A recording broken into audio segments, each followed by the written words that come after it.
Magandang araw. This is Kyle Dangate at ako inyong makakasama sa inyong go-to weekly news recap to stay in the loop. Balikan natin ang mga balita nitong nagdaang linggo. Kusang sumuko ang dating senador na si Ramon Bong Revilla Jr. sa Philippine National Police sa Campo Crame nitong January 19, Lunes ng gabi. Ito ay kasunod ng inilabas na arrest warrant para sa dating senador at iba bang sangkot sa maanumalyang flood control project sa Bulacan para sa kasong graft at malversation of public funds. Tiniyak naman ni DILG Secretary John Vic Remulla na walang special treatment na ibibigay sa dating senador kahit pa kaibigan niya ito. Martes naman ang dalhin si Revilla sa New Quezon City Jail Male Dormitory matapos ipag-utos ng Sandigan Bayan 3rd Division na doon siya ikulong. Samantala, nitong Webes ay formal nang naglabas ang PNP ng blurred mugshots ni Revilla at kanyang kasamahang mga akusado tulad ni Bryce Hernandez, JP Mendoza at iba pa. Muling nagbalik sa pagdinig ang Senate Blue Ribbon Committee upang ituloy ang investigasyon sa flood control anomaly nitong Lunes. Present sa hearing sina Congressman Leandro Leviste at ex-DPWH Secretary Manuel Bonoan, habang no-show pa rin ng dating Marina si Orly Guteza at si Zaldico. Nagbabala rin si Blue Ribbon Chairperson Ping Lacson sa anyang skeptics at hijackers sa huling parte ng kanyang opening statement. Shut the F up! Dalawang bagong testigo rin ang lumitaw kung saan itinuro nila ang kontraktor na si Curly Discaya ang nagpapaalis sa kanila sa isang bahay sa South Forbes Park matapos itong bilhin ni dating Speaker Martin Romualdez. Natuklasan naman sa pagdinig na mali-mali ang grid coordinates ng higit 300 na flood control projects ang ibinigay ng DPWH na inamin ni Bonoan. Kinwestiyon din si former DPWH Mimaropa Regional Director Gerald Pacanan kaugnay naman sa questionableng flood control project sa Nawan Oriental, Mindoro. Naging usap-usapan din ang kanyang unang pagdalo sa hearing dahil sa neon green na balaklava o full face mask na suot nito na kalaunay pinatanggal ng mga senador. Samantala, inanunsyo ni dating Congressman Mike Defensor na nagpahayag ng kahandaan si dating ako Bicol Representative Zaldico na maging state witness. Ito ay para pagtibayan ang impeachment complaint na inihain laban kay Pangulong Bongbong Marcos ng retired generals at retired government officials. Sunod-sunod na impeachment complaint ngayong linggo ang isinumite sa Kamara laban kay Pangulong Ferdinand Marcos Jr. Batayan ng mga reklamo ay graft and corruption, violation of the Constitution, at betrayal of public trust. Unang nagsumite si Attorney Andre De Jesus at inendorso ni Pusong Pinoy Party List Representative Journey Jet Nisay. Hindi naman tinanggap ang dalawa pang complaint ng Makabayan Bloc at isang grupo ng mga dating opisyal ng gobyerno dahil nasa ibang bansa umano si House Secretary General Cheloy Garafil para sa isang official engagement. Giit ng mga grupo, hindi kailangan ng personal na presensya ng SecGen para matanggap ang mga reklamo. Samantala, iginagalang naman ng palasyo ang reklamong impeachment at sinabing bahagi ito ng demokratikong proseso. Ngunit iginait ng palasyo na walang sapat na basihan ng mga akusasyon sa inihaing reklamo laban sa Pangulo. Ayon kay Palace Press Officer at PCO USEC Claire Castro, matagal nang nasagot ang mga isyong ito at malinaw na kumilos ang Pangulo alinsunod sa batas. Nagsampa ng kasong graft at plunder si dating Senador Antonio Trillanes IV at mga miyembro ng civil society group na The Silent Majority laban kay Vice President Sara Duterte nitong January 21.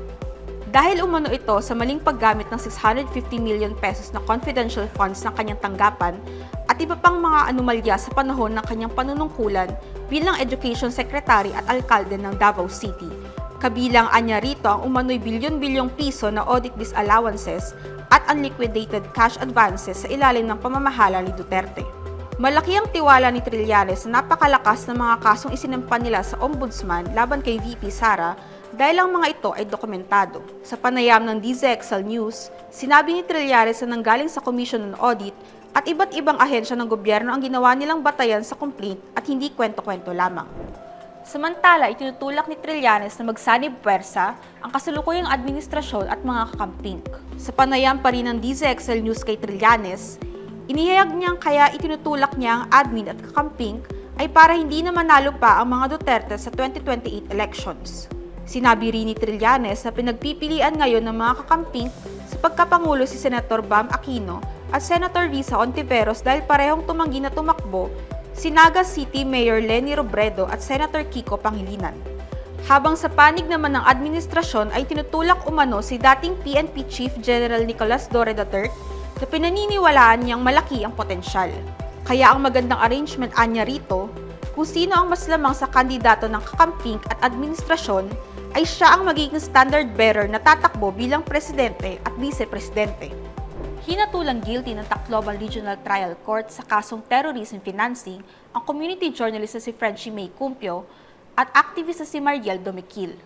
Napawalang sala naman ang dalawa sa kasong illegal possession of firearms and explosives na dahilan ng kanilang pagkakaaresto noong 2020. Ayon sa kanilang mga abogado, maghahain sila ng motion for reconsideration at hihiling ng piyansa para kina Cumpio at Domiquil. Mariin namang kinondena ni David Panelo ng National Union of Journalists of the Philippines ang hatol na kauna-unahang terrorism case laban sa isang Pilipinong mamamahayag. Anya, magdudulot ito ng chilling effect sa industriya na dapat ay labanan upang hindi pa marisa ng ibang bansa. Patuloy na hinahanap ng Coast Guard District Southeastern Mindanao Rescuers at iba pang rescue groups ang isang recreational motor bangka. Ito'y matapos na mapaulat na nawala ang motorbangka na Amihara sa kayang 11 pasahero at 4 na tripulante sa Davao Gulf nitong Lunes na nagmula sa Santa Ana Wharf, Davao City at patungong Governor Generoso, Davao Oriental. Sa panayam ng DZXL News, inihayag ni PCG spokesperson Captain Noemi Cayabyab nitong Martes, January 20, na nasagipang isang tripulante ng bangka habang palutang-lutang ito sa karagatan ng Sarangani. Samantala, nag-issue na ang CGD-SEM ng notice to mariners na nag-aabiso sa mga barko at mga isla na dumaraan sa Davao Gulf na maging alisto. Inanunsyo ni Pangulong Ferdinand Marcos Jr. ang pagkakatuklas ng natural gas sa Malampaya sa loob ng mahigit 10 taon. Natuklasan ng bagong gas reservoir sa Malampaya East 1 na may tinatayang 98 bilyong cubic feet ng natural gas. Anya, makapagbibigay ng kuryente ang naturang supply sa mahigit 5.7 milyong kabahayan, 9,500 na gusali o halos 200,000 na paaralan sa loob ng isang taon. Naniniwala naman ang Pangulo ng NASECOR na si Pete Ilaga na malaking bagay ang pagkakadiskubre ng gas reservoir pagdating sa mas secure na supply ng kuryente sa bansa. Tiniyak naman ng Philippine Coast Guard ang mas mahigpit na pagbabantay sa naturang lugar. Magde-deploy ang ahensya ng mga barko at sasakyang panghimpapawid bilang bahagi ng koordinasyon sa AFP, DOE at PNOC upang masiguro ang proteksyon sa Malampaya at iba pang operasyon sa West Philippine Sea. Mainit na sinalubong ang mga atletang Pinoy na lumahok sa 33rd Southeast Asian Games nang makauwi sa bansa. Nito lang Miyerkules, inanunsyo ni Pangulong Bongbong Marcos na doble na ang cash incentives na matatanggap ng Pinoy athletes na lumaban sa SEA Games na nag-uwi ng 276 medals. Hangad naman ng mga atletang Pinoy ang buong suporta at pagkilala ng gobyerno sa kani-kanilang sport sa ngalan ng Filipino Pride. Habang patuloy namang namamayagpag ang Pinoy para-athletes sa ASEAN Para Games 2025 sa Thailand, kung saan as of 10 a.m. ngayong araw ay top 4 na ang Pinas sa overall rankings. At yan muna ang mga pangunahing balitang tumatak ngayong linggo. Manatiling mulat, manatiling may alam. This has been Kyle Dangate, keeping you in the loop.